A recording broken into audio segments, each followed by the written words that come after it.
আজকে রাতে আমার কি যে হয়েছিল একদমই ঘুম আসতেছিল না।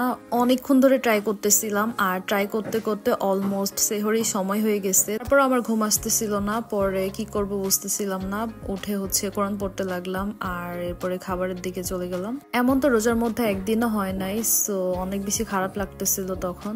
আমি ফার্স্টে তরকারি ভাত খেয়ে দেন দুধ ভাত খাচ্ছিলাম। এইটা মাঝে মধ্যে আমি খেয়ে থাকি। পরের দিন সকালে ঘুম থেকে উঠে ভাবতেছি আজকে সবকিছু একটু ক্লিন করব, যেহেতু অনেকদিন যাবতই কোনো কিছু ক্লিন করা হচ্ছে না, অনেক বেশি ময়লা হয়ে গেছে। এভরিডে শুধু বাইরে দিয়ে সবকিছু ক্লিন করা হয়েছে, ভেতরে সবকিছু একদমই ক্লিন করা হয় নাই। সো আজকে ভাবছি সবকিছু একদম নামিয়ে দেন ক্লিন করব সুন্দর করে। আমি আজকে ক্লিন করতে গিয়ে দেখি এত পরিমাণ ডাস্ট জমে গেছে, দেখে তো আমার অবস্থা খারাপ হয়ে গেছে। এত ময়লা কই থেকে যা আসে কোনো আইডিয়া নাই, প্রত্যেকটা জিনিসের উপরই এতগুলা করে ময়লা জমে আসছে। আর এভরিডে কি সবকিছু এভাবে ক্লিন করা পসিবল? এগুলো তো একটু লং টাইম না হলে ক্লিন করাও পসিবল হয়ে ওঠে না। সো আজকে এতদিন পর ক্লিন করতে গিয়ে আমার অবস্থা খারাপ হয়ে গেছে। পরে আরো দেখলাম অনেক কিছু স্টোর করার দরকার ছিল, তো ওগুলো আমি একটু সুন্দর করে স্টোর করে নিচ্ছিলাম। যে হুইল পাউডারটা একদমই শেষ হয়ে গেছে, তো ওগুলো আমি সব জায়গায় স্টোর করে নিচ্ছিলাম সুন্দর করে। এরপর দেখলাম যে আব্বু বাজার করে নিয়ে আসছে, তো ওইগুলো একটু সুন্দর করে সবকিছু রাখতেছিলাম যাতে রান্নার সময় ইজিলি সবকিছু বের করে একটু রান্না করতে পারি। সবকিছু একটু ক্লিন করে গুছিয়ে রাখলে এগুলো রান্নার সময় অনেকটা ইজি হয়ে যায়। এগুলো সবকিছু করে আমি গোছল নামাজ দেন একটু রেস্ট নেওয়ার পর তারপর চলে গেলাম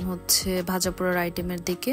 আজকে ইফতারের জন্য সবকিছু ভাজবো না, শুধু একটু ছোলা ভুনতেছিলাম আর জাস্ট একটু পেঁয়াজও বানাচ্ছিলাম। আজকে আর বাকি সবকিছু বানানোর এনার্জি পাচ্ছিলাম না, সো এই জন্য এই দুইটাই বানাচ্ছি। ইফতার শেষ করে নামাজ পড়লাম, দেন ফোন স্ক্রলিং করতে করতে আমার চোখে হঠাৎ করে একটা মিষ্টির আইটেমের দিকে চোখ পড়ে, আর এটা দেখে আমার খুবই ক্রেভিং হচ্ছিল একটু মিষ্টি কিছু খাওয়ার। যেই কথা সেই কাজ, আমার বাসায় অনেকগুলা দুধ এরকম ছানা কাটা ছিল, তাই ভাবলাম যে এটা দিয়ে একটা ছানা বানাই ফেলি, তাহলে দুধগুলো ঠিক মতো কাজে লাগবে, প্লাস আমার মিষ্টি খাওয়ার ক্রেভিংও শেষ হয়ে যাবে। কিছুদিন আগে আমার জামাইও আমাকে একটা ভিডিও দিয়েছিল মিষ্টির, তো ওইটা দেখলাম যে সব ইনগ্রিডিয়েন্টস আমার বাসায় আছে, তাই ভাবলাম যে ওইটার মতো ট্রাই করি। আমি একদম ওইটার মতো সেম ভিডিও ফলো করে মিষ্টিটাকে বানাচ্ছিলাম। আমি তো একদমই শিওর ছিলাম না যে ওইটার মতো হবে নাকি, কজ এর আগে একদিন মিষ্টি বানাতে গিয়েছিলাম, তখন একদমই নষ্ট হয়ে যায়। আজকে একদম মন দিয়ে প্রপারলি ভাবে একদম সবকিছু সুন্দর করে বানাচ্ছিলাম। আমি নিউ অনেক কিছু ট্রাই করলেও আমার মিষ্টিটা খুবই কম পরিমাণ ট্রাই করা হয়েছে।